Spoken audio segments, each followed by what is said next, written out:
a warm welcome to the Open Treasury podcast, your go-to source for the latest news and analysis in corporate cash and treasury management.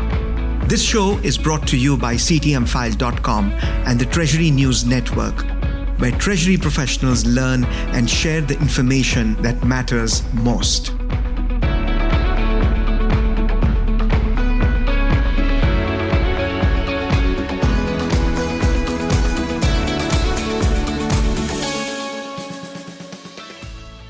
Good morning. I am your host, Pushpendra Mehta, executive writer at CTMfile. We are delighted to welcome back Jack Large, editor of CTMfile, and Craig Jeffery, managing partner and strategic treasurer, for today's episode. Jack and Craig, it's time to get some deeper insights from you on our themes for today, namely supply chain management, cash and liquidity management, cryptocurrency, treasury technology, and finally, payments. Listeners of this podcast can read these articles and also review a variety of treasury content by visiting ctmfile.com or by following the links in our show notes. Let's start a discussion with the 5 contenders that wish to displace China as supply chains hub. India, Vietnam, Thailand, Malaysia, and Bangladesh are stepping up to replace the world's factory China, reports the Business Insider's South Africa website.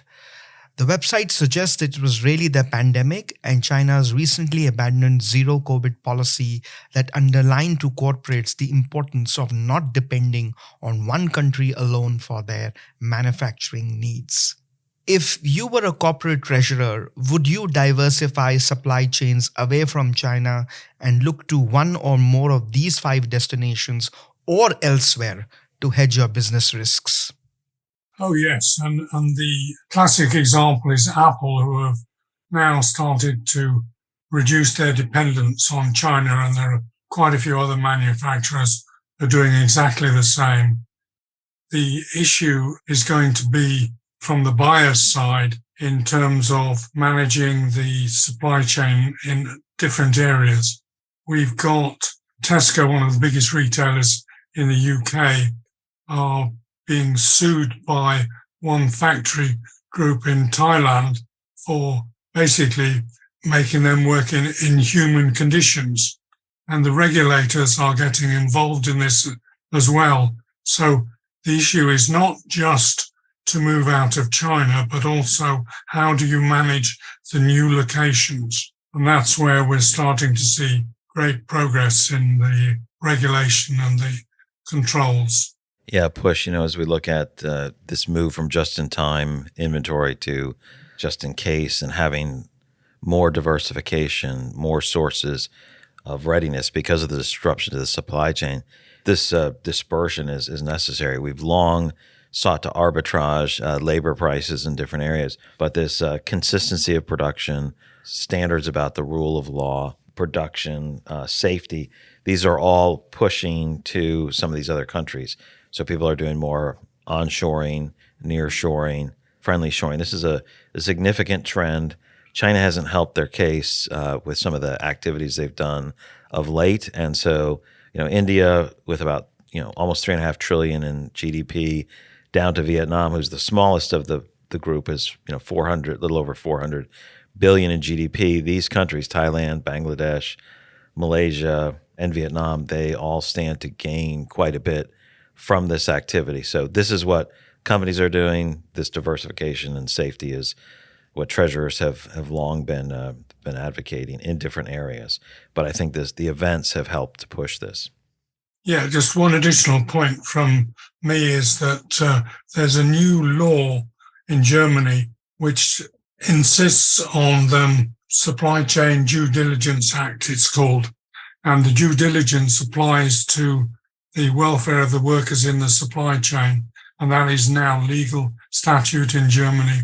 And we're going to see it around the world. So moving locations isn't just that easy. You have to also up your game in terms of due diligence. Due diligence it is. And our second story for today revolves around JP Morgan Asset Management and Trovata partnering to make it easier for business to invest excess cash. The collaboration brings together Trovata's bank-connected platform that makes it easier to manage cash and JP Morgan Asset Management's Morgan Money corporate investing and trading solutions, according to a recent press release by Trovata. Craig, from a corporate treasury perspective, what is the biggest benefit of such a collaboration? Well, this collaboration has been going on for some time, but this is an extension of the collaboration. So Trovata, cloud native, visibility, payments provider. They started with visibility into accounts across the globe, an API first model. JP Morgan was a key partner investor with them.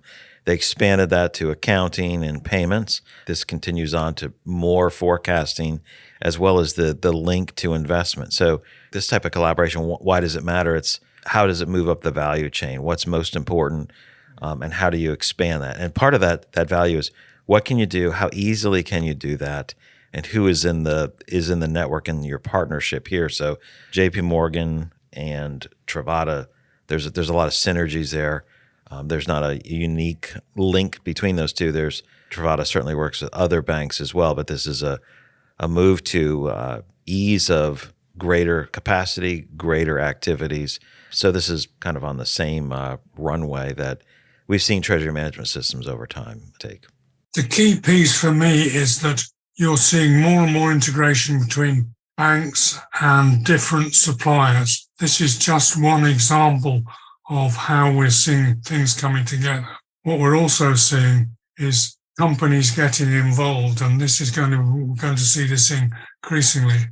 It's going to be easier and easier if you're a corporate treasurer to assemble solutions that meet your particular needs. Some of the terms that are used for this is embedded banking, embedded treasury. So now you can offer the bank's investment activity through a platform, right, where you figured out your forecast. Now I have extra money. I don't need it for 2 weeks. Now I can immediately go to the investment in the same place, so I'm embedded more deeply. Our third story pertains to our interview with two of the authors of Arthur D. Little's report, Banking on Cryptocurrencies. The authors of the ADL report reckon that in the aftermath of the FTX meltdown, crypto will be here to stay because of the calls for tighter crypto regulations. This implies that stringent regulatory scrutiny may see the eventual disappearance of a majority of cryptocurrencies from the market. According to Arthur D. Little, or ADL's two consultants, from the current 19,000 cryptocurrencies, we are likely to see the majority disappear from the market, leaving perhaps just 30 to 50 survivors.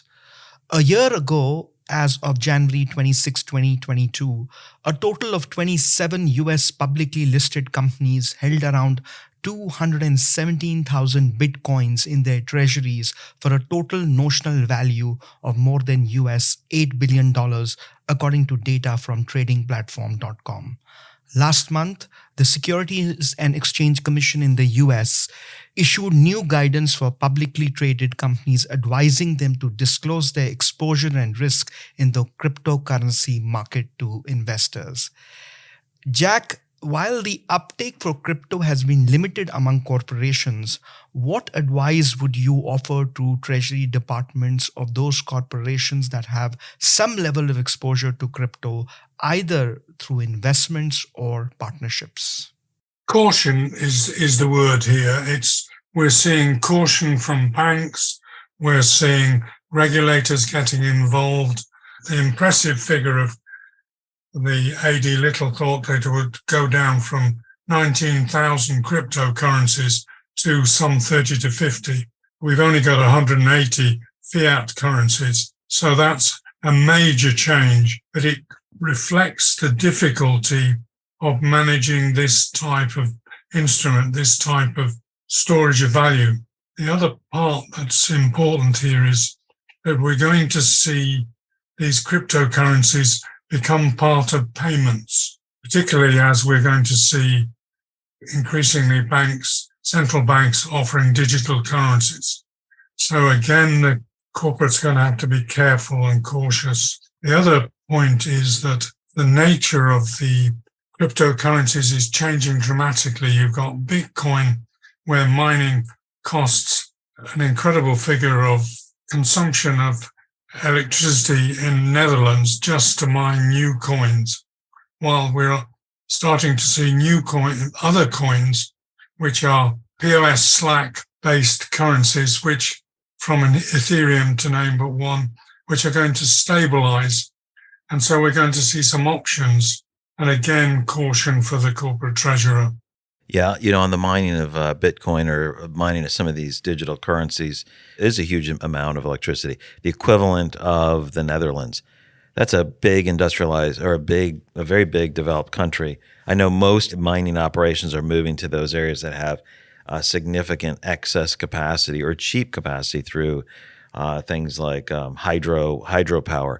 But still, that is a massive amount when you think about what's going on to mine those. But to your question about the corporate side, along the lines of what Jack said, is there's probably three levels. One is companies, we have no need for Bitcoin or digital currency whatsoever, or not until something develops further down the road. Then those that may take pre-central bank digital currency, to those that may have customers who want to buy and have digital currency, want to pay in this type of cyber currency, and they want to take it, and they usually may not have a need for it after they've received it, and so they immediately convert it into their particular fiat currency. And so that's a secondary type of option. I need to receive it because I want to be open to who's paying me. I convert that to my currency, so I minimize the risk of holding. And then other groups that have a reason to hold the currency, I think that's a much broader and bigger discussion, is how do you hold it and hold it safely, especially given the volatility that exists. So that's not typically a standard organization or a standard treasury. It's they're in particular businesses where that may make sense. That's a pretty small set of the population. So iceberg is, the underwater is don't need it at all. A chunk on the top, a big part on the top would be those that may need to receive it or want to receive it, and then a very, very small element on the very top might want to be holding this type of currency.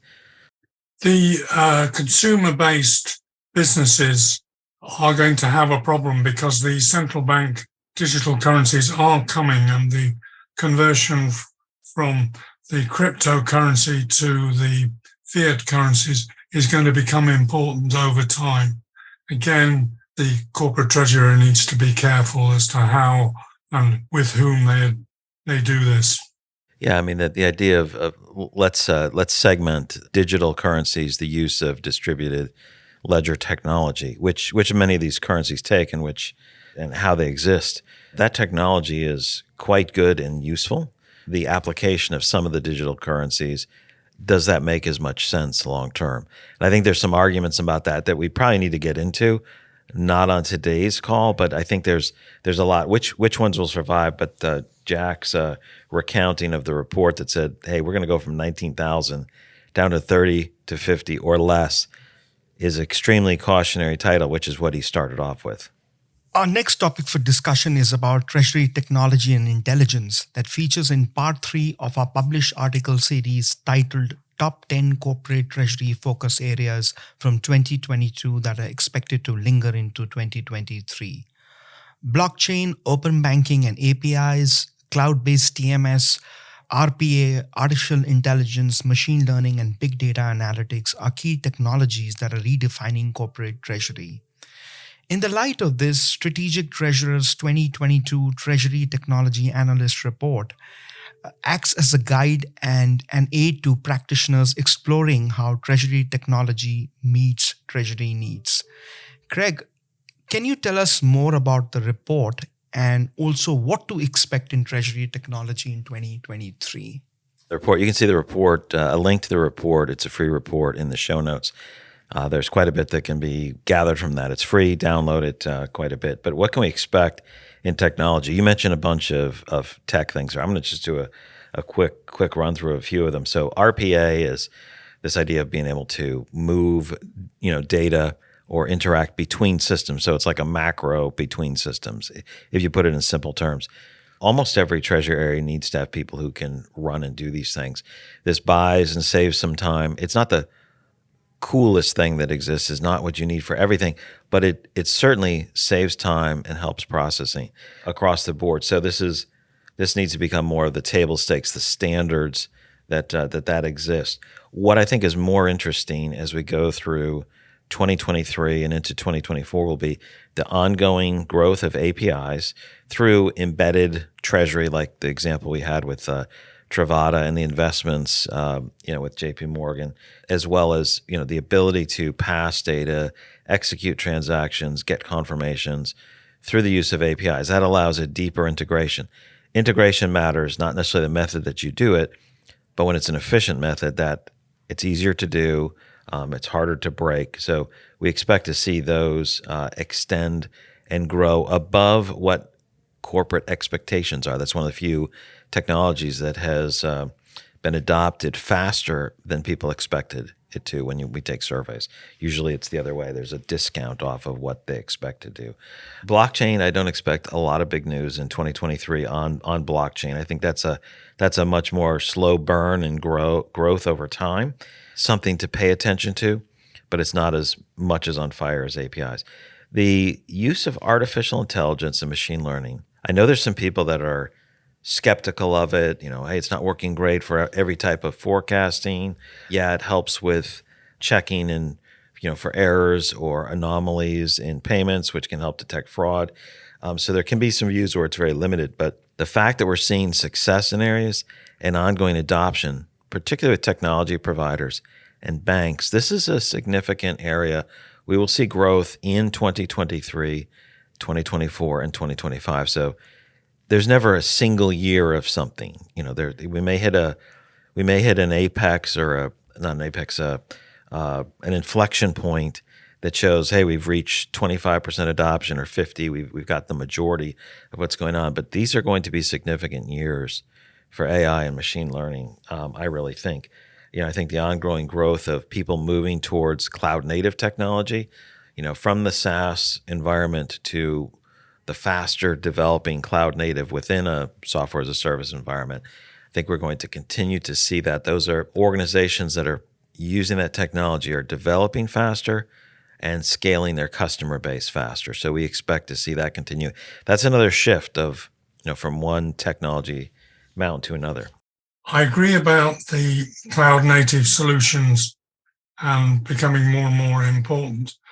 One of the impacts of that is that we're starting to see suppliers providing systems that people can put TMS solutions together on their own. They don't need to have a long consultative project to put it all together. They can do it themselves. That's the first thing. Second thing is we're seeing faster and faster implementation. The other issue, though, is that we are starting to see problems with the increasing number of APIs because keeping them up to date is becoming increasingly a problem which corporate treasurers need to be aware of. The other thing that we also need to be aware of is that geopolitical conflicts like between China and the US and so on is actually affecting the delivery of the new technologies. Chips are in some areas becoming increasingly rare just because there is a geopolitical conflict. So again, a warning that it's not always going to be easy sailing. The fifth story that merits discussion about Santander, a well-known Spanish bank moving into B2B, buy now, pay later, or BNPL market. This service geared towards large multinational corporations offers business buyers instant deferred payments at checkout. Jack, what do you think of Santander's B2B BNPL rollout service from a corporate treasury perspective? In some ways, I'm surprised that this has taken so long to come to market.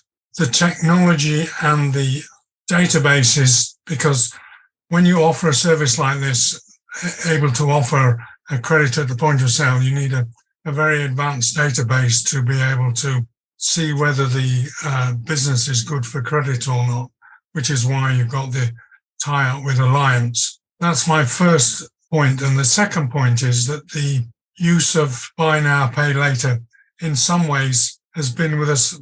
We're just reaching another iteration. The issue is going to be how you bring all these together, because if a customer goes to a supplier and they're on the Santander system, but if they then go across the road to a different supplier, will they have to use their Visa or MasterCard credit card? It's the combination of local solutions with international solutions. And I think that's going to give us some conflict.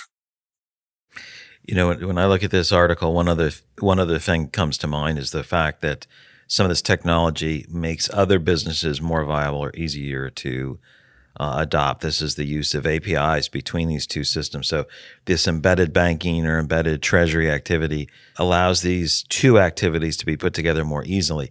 That opens up new types of businesses, just like, you know, maps, rideshare, payment on your phone allows for that type of business to flourish and grow very rapidly. So too does this technology help things to grow. I think that's one of the takeaways I have from this specific story to the general impact on tech. Finally, what is your choice for the biggest or most important story of the past week and why? Craig, if I may ask you to go first. I was going to say when I started this, as I know you ask that question every time, I was going to say this is the displacement of China as a center of global supply chains. I think I've said that before. I think this is a very significant shift. We've seen some economists push out the expectations of China's GDP overtaking the U.S. from, an expectation of 2030, 2035 to 2050 or so.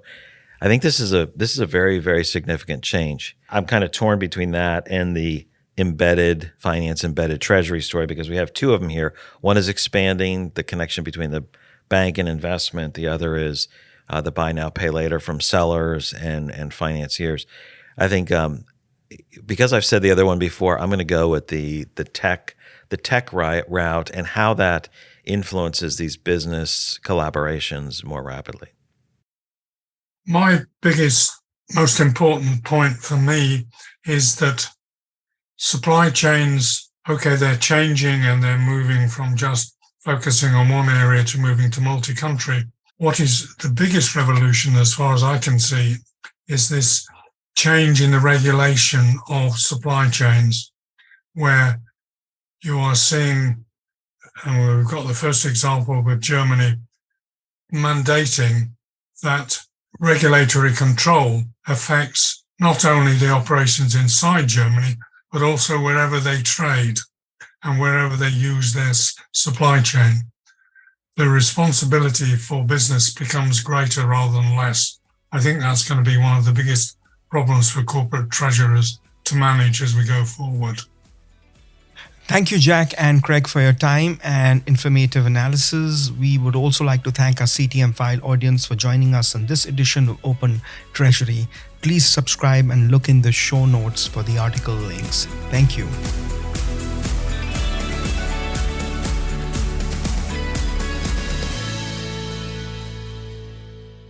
This podcast is provided for information purposes only, and statements made by CTMfile or guests on this podcast are not intended as legal, business, or consulting advice. For more information, visit ctmfile.com.